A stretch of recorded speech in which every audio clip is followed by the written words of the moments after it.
Hello, my name is Nathan Strecker. I'm the youth director here at Redeemer and I run our camp ministries. If you're watching this video, it means you are likely a parent or guardian of a student that you are planning on sending to camp for the very first time. And that means you've probably got a lot of questions, which is understandable. Camp is a big deal and it's a new experience with a lot of different moving parts going on.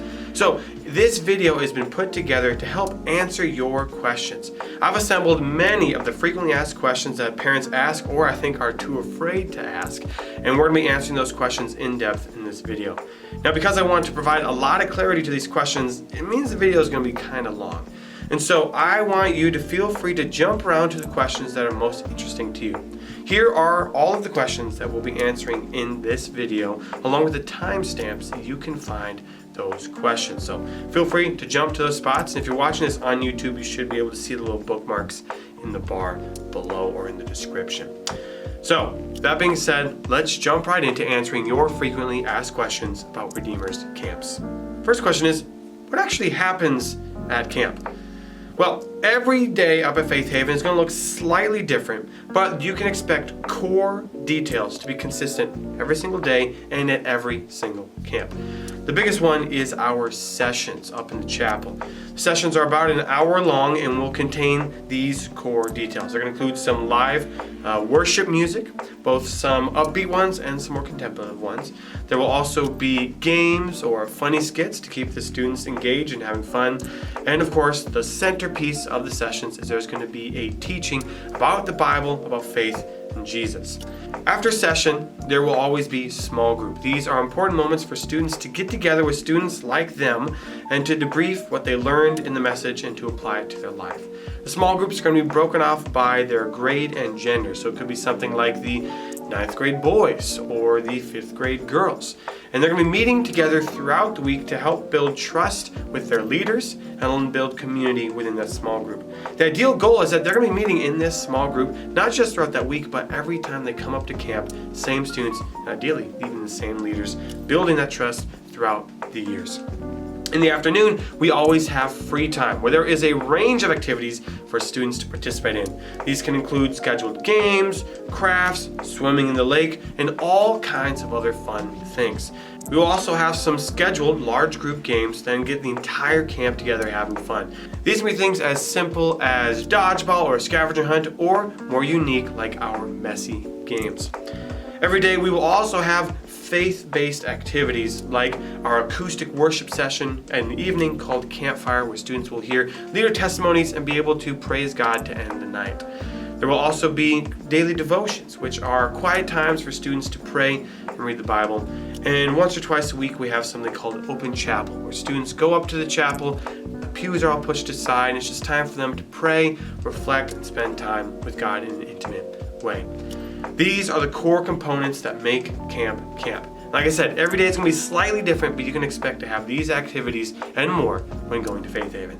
Next question, who can go to camp? Our camps at Redeemer are for students going into 4th through 12th grade. So that means if you're watching this in the fall, winter, or spring, if your student is a 3rd grader through an 11th grader, that means they can go to camp. The camp that they will go to is based on the one they'll be entering in the fall. So if they're going to be entering into the 5th grade next year, then they'll go to our 4th through 6th grade camp. We have 3 camps, 4th through 6th grade, 7th through 9th, and 10th through 12th. These camps are broken off into these grades so that way we can tailor the content to those specific ages and so that students can create friends who are in a similar age as themselves. Now, you might be wondering, do I need to be associated with Redeemer to go to camp? Absolutely not. You do not need to be associated with Redeemer or any of our partner churches. Everyone in that age range is welcome to come to our camp. You do not need to be a Christian. You do not even need to be religious in order to come to camp. All are welcome to have fun, make friends. Now, we are going to be talking about Christian principles. We'll talk more about that in a second. So if that's something that you're not comfortable with, then maybe this isn't the camp for you. But like I said, all are welcome whether you have disagreements in belief or not. People come from all over the state, all over the country. In fact, even a few people come from out of the country to our camps because they find them that meaningful for them and their family. So, to answer the question, who can go to camp? Any student who's going to be going into 4th through 12th grade in the fall. what will my student be learning about at camp? Now, this is an important question because there are tons of organizations out there trying to teach your student something. And you want to make sure that you send them to a place that's going to align with your values, or at least be something that you want them to learn for an entire week. So we understand why you're asking this question.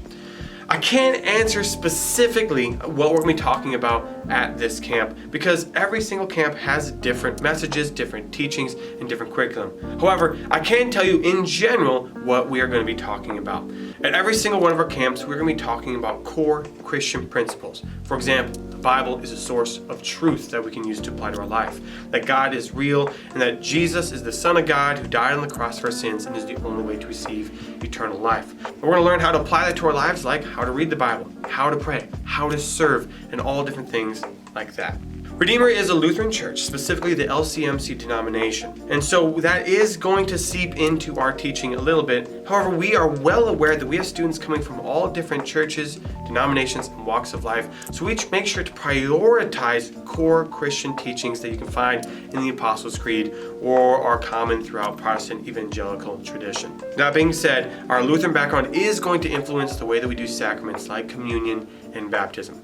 The reason I can't get into specific detail about what we'll be talking about up at camp is because every single year the camp has a different theme.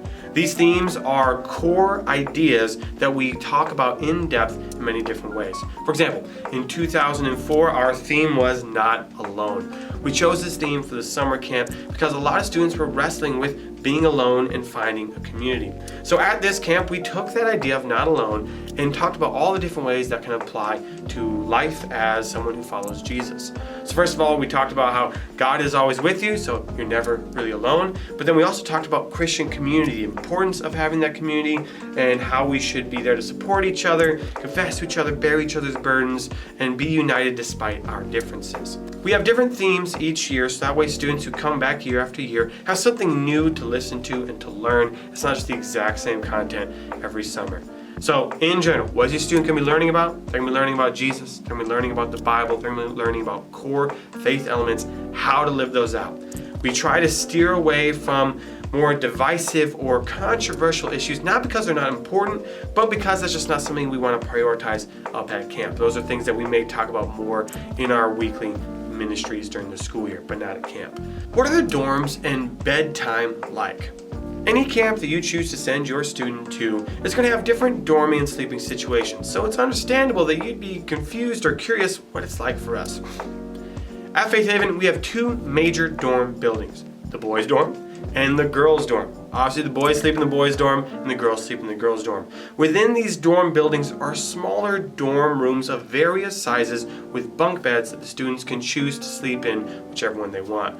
For example, in the boys' dorm, there's dorm 1 and dorm 2. I know, real original names. And each one sleeps about 20 people on the bunk beds. The girls' dorm has a more wider range of dorm sizes. Some of them only sleeping 6 beds and some of them having up to like 14. And so this gives the girls opportunities to choose what kind of dorm they want to be in. Regardless of whether it's a boy or girl dorm, there's always going to be leaders in every single dorm room to keep students safe and help them get to bed on time. Bedtime changes based on the camp. So the older camps go to bed a little later, while the younger camps go to bed a little earlier. And when lights out happens, it's time for lights out. No goofing around, no messing around, no sneaking out at night. We take that very seriously because we know that sleep is important for our physical and mental well-being, along with my physical and mental well-being. So we make sure that students get plenty of sleep at every camp. The dorm rooms, of course, are air-conditioned, heated, cleaned, and very well kept. So you don't have to worry about roughing it outside or being afraid the mosquitoes are going to bite you at night. Now, what do you actually need to bring for the dorming? We have mattresses available for everyone, so all you need to bring is either a sleeping bag or sheets and a blanket and your own pillow. If for some reason you do forget to pack those things, we do have some extras here at the camp. However, we would prefer for you to bring your own as it's more comfortable for the students and we just don't have enough to provide for everyone's bedding. Now, I just mentioned our leaders, so we should probably ask the next question, who are the leaders? At camp, we have 3 different tiers of leaders. First, there are the directors. The directors are people like myself who work in ministry full-time throughout the year. And we come back year after year after year to provide consistency of vision and of excellence from camp to camp to camp. I have many years of experience under my belt, as do the other directors, and we bring that to the table to make sure that the camps stay in vision and we handle the big picture stuff. The next tier is the summer camp staff.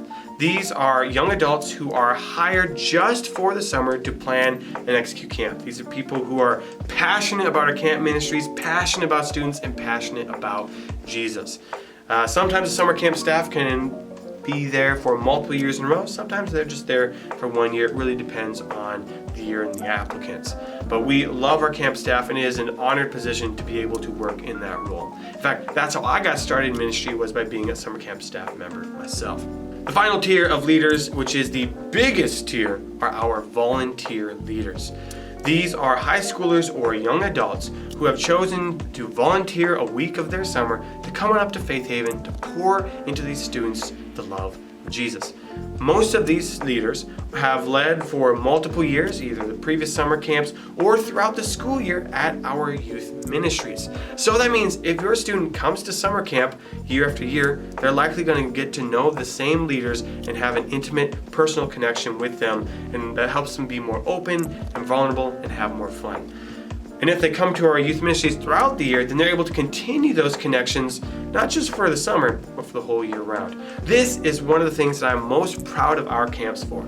For example, if you were to go to a different camp, which I'm sure is excellent, the leaders that they meet there might not be the same every year, and definitely aren't going to be the same leaders that pour into them throughout the school year. So if you want your students to create some strong mentorship relationships with their leaders, then we recommend you choose Faith Haven and Redeemer's Camp Ministries as your camp. Now, the next question you might be wondering is, what training do these leaders go through? I mean, Nathan, you just said some of them were high schoolers and young adults. I mean, as any good parent should be, that might be concerning for you. Well, I want to assure you that all of our leaders have gone through extensive training in preparation for camp. For example, in order for a volunteer leader to be at camp, they have to go to our multi-week training course where they're going to learn how to lead students at youth ministry and at camp, how to look out for emergency situations, what to do when students are causing trouble, the whole gambit. Most importantly, every single leader up at camp, volunteer or paid, is background checked and goes through our sexual abuse awareness training. So our students are guaranteed to have safe, trusted leaders up at camp. Each leader is hand-selected by myself and the other directors to make sure that they're not only background checked and trained, but they are trustworthy, reliable, and people of good character that your students would do well to imitate and model as they grow older. So I assure you, you do not need to be worried about these leaders. Again, they are amazing people, gifted, talented, who love students, who love Jesus, and who love camp, and ideally are going to be there year after year to pour into your students and get to know them really, really well. The next question you might be wondering is, how will my student be kept safe? Well, there are a lot of safety protocols that we have up here at camp, but let me just highlight some of the big ones. For example, when swimming in the water, there will always be a lifeguard on duty. More on that in a minute. We have a camp nurse who's there to facilitate medical needs, small ones, big ones.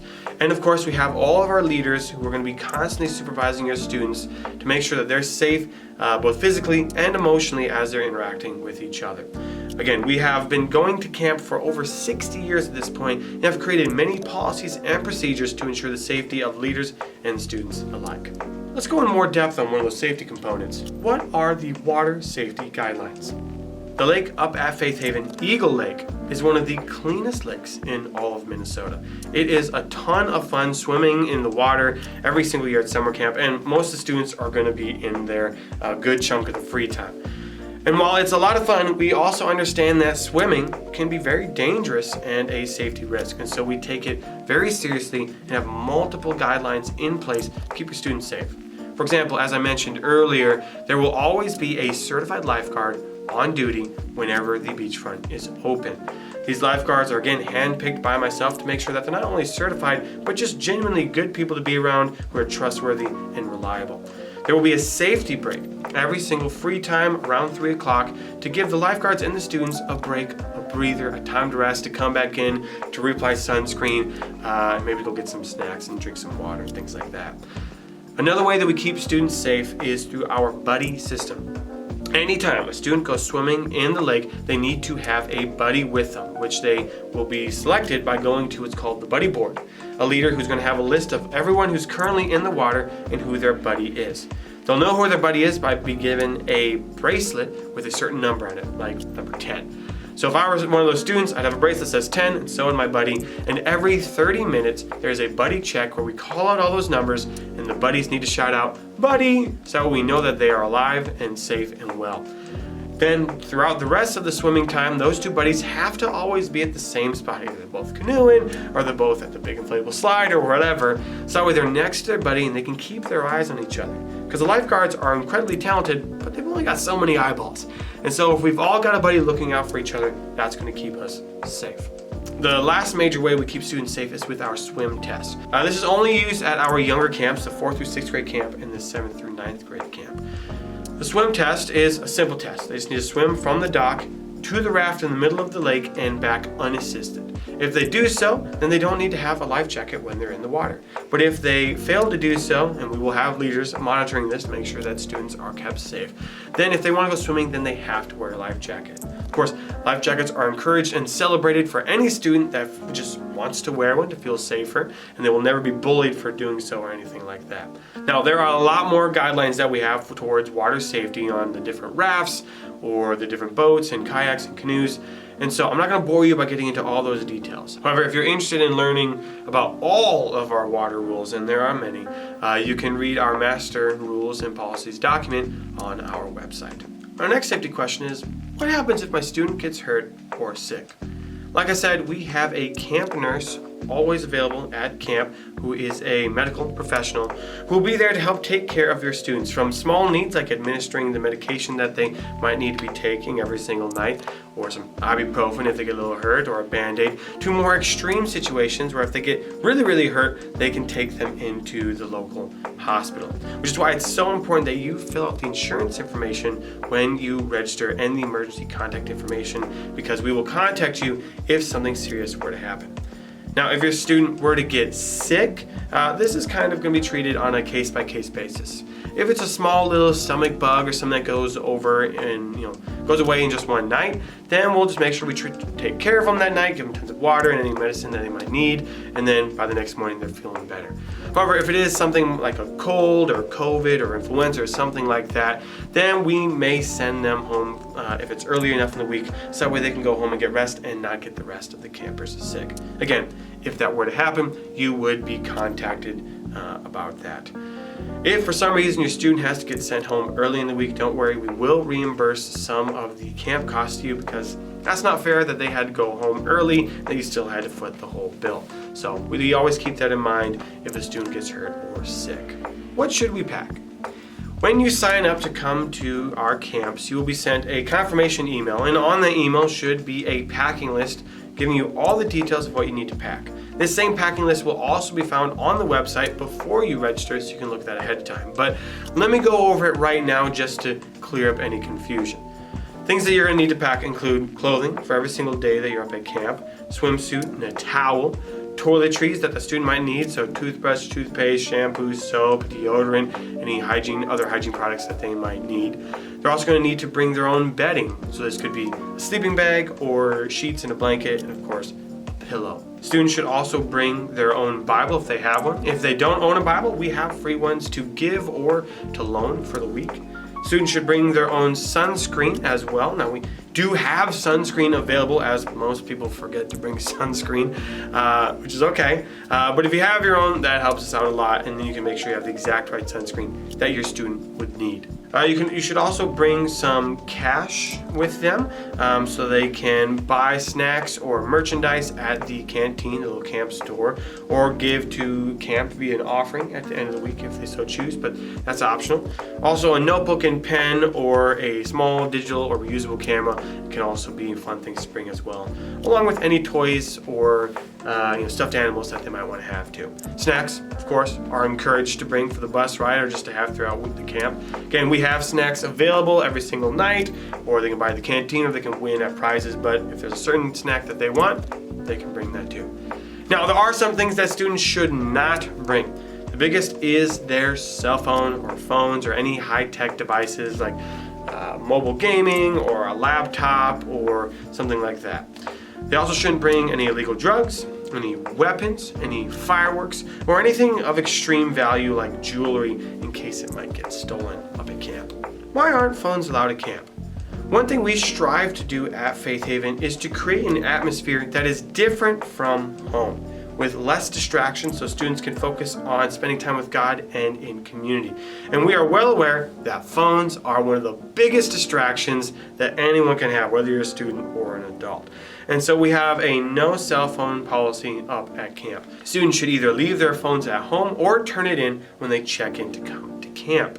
Now, there are a couple of permitted exemptions. For example, if a student, let's say a high schooler is waiting to hear back from a job or college, that's fine. If they need their phone for any medical reasons, like tracking their diabetes, that's okay too. Or if they need to contact home for a special moment, like it's your birthday and they want to call home, then that's fine.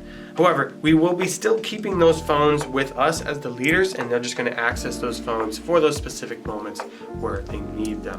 Again, this also applies to other tech things like gaming devices and laptops. Are there any clothing policies? Like I said, we try to keep camp a space that is different from back home, free of distractions. So the few clothing guidelines that we have apply to everyone, boys and girls, students, and leaders.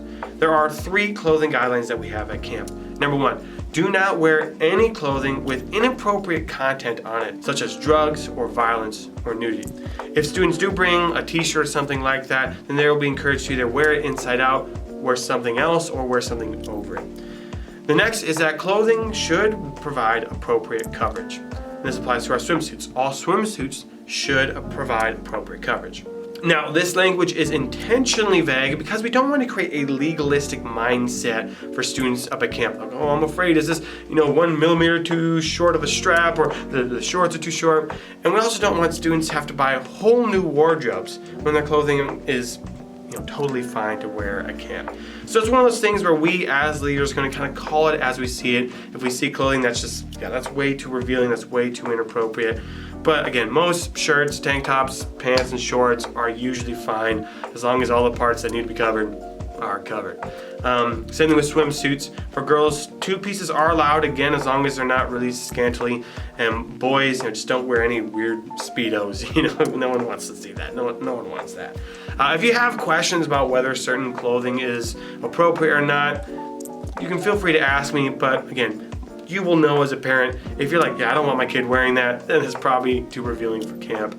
And if it's just like normal clothes, then they're fine. What is food like at camp? Now, this is an important question. As many camps that you might go to, different organizations, the food can sometimes be mediocre to even bad. But I want to assure you that is not the case up here at Faith Haven. The food here is excellent. And I'm not just saying that. I genuinely love eating the food up here at camp. We have 3 meals every day, breakfast, lunch, and dinner, and an evening snack before we go to campfire worship. These meals have a range of styles and types, from spaghetti to tacos to turkey and mashed potatoes to soup and baked potatoes and French toast and pancakes and all kinds of delicious things for your students to eat that are hand prepared every day by the head cook and the volunteer cooks that come up as well. If your student needs more food, we also have a canteen that is open every afternoon where students can buy treats like candy and ice cream and other little goodies to fill their tummy throughout the rest of the day. What if my child has food restrictions? We work personally with the cook to make sure that everyone is able to eat up at camp. When you register your student to come to camp, there will be some questions that ask about their medical needs, one of them including any special diets or allergies that they might have. I then let the head cook know that these are the dietary restrictions that we have, and she will accommodate for every single student or leader that's coming up there. We usually will have a couple of students with either gluten sensitivity or nuts or lactose allergies. So if your student has a dietary need or food allergy, they will not be alone up at camp, and we'll make sure that they have something to eat. If your student has a really specific food allergy, or you're just too scared to risk it, again, totally normal. That's happened before. You are welcome to provide your own food, and they can store it in the fridge and in the pantry up at camp where it'll be either cooked by the chefs or your student can heat it up in the microwave, whatever needs that they might have. Long story short, if your student has special food needs, we will work with you to make sure that they're able to eat while they're up at camp. What if my child is a picky eater?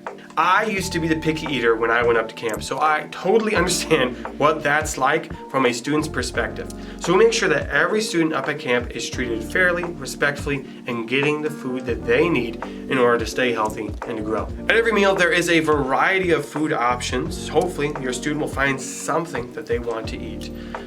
If for some reason they don't like anything that's being served, we can be somewhat flexible. However, we're not going to create an entirely brand new meal just for a picky eater. Now, like I said, I was that picky eater up at camp, and over the years, I learned to overcome my picky eating because of camp food. I would see all my friends eating and enjoying this delicious food, and when there wasn't really any other main course options to enjoy, I would try these foods out and realized, oh yeah, they're good for a reason. There's a reason people like this food. And so I was able to overcome my picky eating, and I'm not the only one who did that because of camp. Now, I'm going to be really clear. We are never going to force your student to eat something. We're not going to bully them. We're not going to, make fun of them because they're picky eating. We're going to support them. We're going to care for them. We're going to love them. But we are going to encourage them to eat some food because we know that's important in order to stay healthy and strong while you're doing all the fun camp activities and growing up as a student in high school or middle school. What if my student has special needs? Every single type of student is welcome up here at camp. If your student has special needs of any kind, when you register them for camp, there will be some questions that you can provide those details in. And that way we can know that they're coming and we can work with you to make sure that they have all the needs that they need while they're up at camp. This can range from bringing up a leader just for them to have that one-on-one time, to allowing the students to bring up maybe some music to listen to that we wouldn't normally let students listen to, or maybe it's just something that we need to be aware of at the camp when they start getting a little fidgety or anxious or difficult to work with, that we can have them step out, have some quiet time. Maybe they're overstimulated, maybe they just need some time to think, maybe they're being bothered by another student. We've had every type of student up here at camp, and we love them and want to work with them so that way they can have a great camp experience. So if your student has special needs, just let us know and we will work with you to make sure that they are loved and accommodated for up at camp. Can I contact my student up at camp? Long story short, no, but there are some ways that you can reach them. The most common way to stay in touch with your student up at camp is to write them letters or to send them packages while they're up here at camp. You don't have to actually mail them up here because we get that can cost money, especially a package. Just deliver those packages or letters to us when we leave and say what day you want it delivered, for example, on Tuesday. And we'll make sure it's delivered to those students while they're up at camp. Now, you just need to be warned, if a package is delivered to a student up at camp, we have a fun little ritual that we do with that could involve the student having to get thrown in the leg or pied in the face, or likewise do that to a leader. It's a fun experience that a lot of people like to participate in. So if you want to do that, you can send a package for your student so they can be a part of this activity. Now, you might be wanting to stay in touch in more direct ways, with a phone call or with a text. We do our best to keep those texts and phone calls to a minimum, but again, if there is a unique situation, like let's say it's your birthday or it's their birthday and you want to say hello, that is allowed. But again, we try to keep that down to a minimum so students can be present in the moment. And while that can be very difficult for the parents, we've noticed that the students, it's usually very easy for them to just get swept away into all the activities and have fun with their friends. What if I can't afford camp? We take pride in offering one of the most affordable camps in all of Minnesota. However, we are well aware that even though it's the most affordable, it can still be very expensive, especially if you're sending multiple students up to camp. We get it. That is why we have our scholarship program available to help you make camp affordable. We never want money to be the reason why a student doesn't come up to camp. And thanks to generous donors throughout the years supporting our camps, we can make that a possibility. So, scholarships are the best way to help reduce the camp cost if it's just too much. How do I apply for a camp scholarship? Okay, you need a scholarship. Here's what you do. You go to the website where you would normally register for camp, and you'll see a little blue button that says Camp Scholarship Application. Click that button and fill out the form. It's not too long and should be pretty easy to fill out. The most important question is, it's going to ask you, how much money do you need to send your student to camp? We ask this question because we only want to give out as much as is needed so we can have the scholarships last for as many students as possible.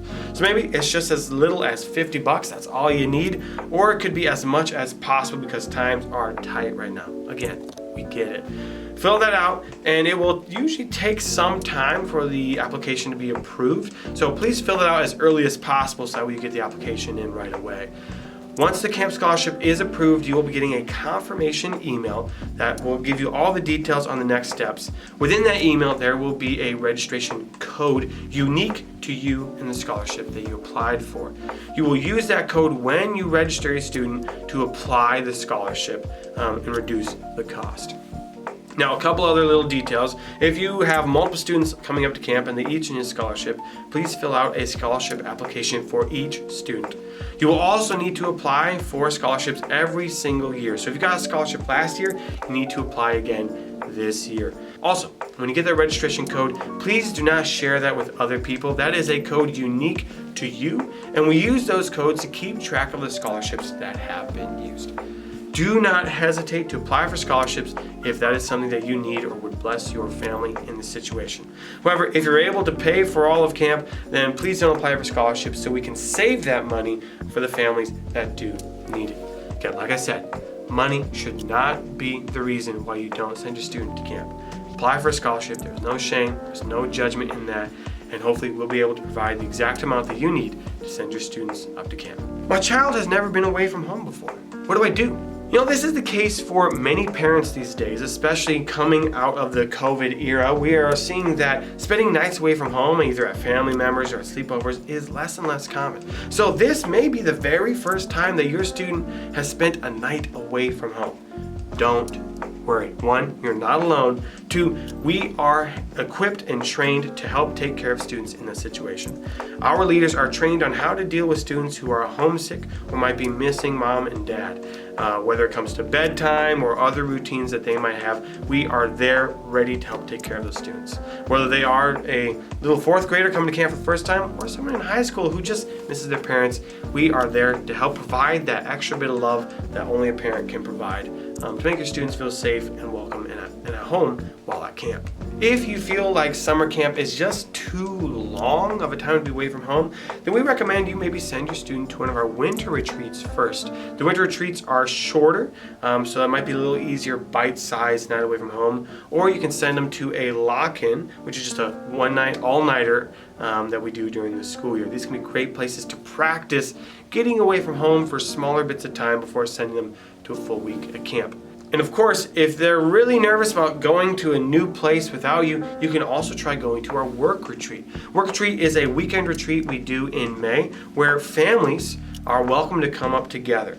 Now, this isn't the same as a regular camp, as you're going to be expected to do some work to help clean up camp and get it ready for the summer, but it's a great place to go as a family if your students are nervous about going to a new place without you, because you can go with them and then you can see what camp is like as well, helping you feel a bit more at ease. I do genuinely believe that coming to camp is a great way to get away from home for the first time, because it's going to be surrounded by people that love your students, who care for them and take care of them, and want to have the best experience for your student. My child doesn't know anyone going.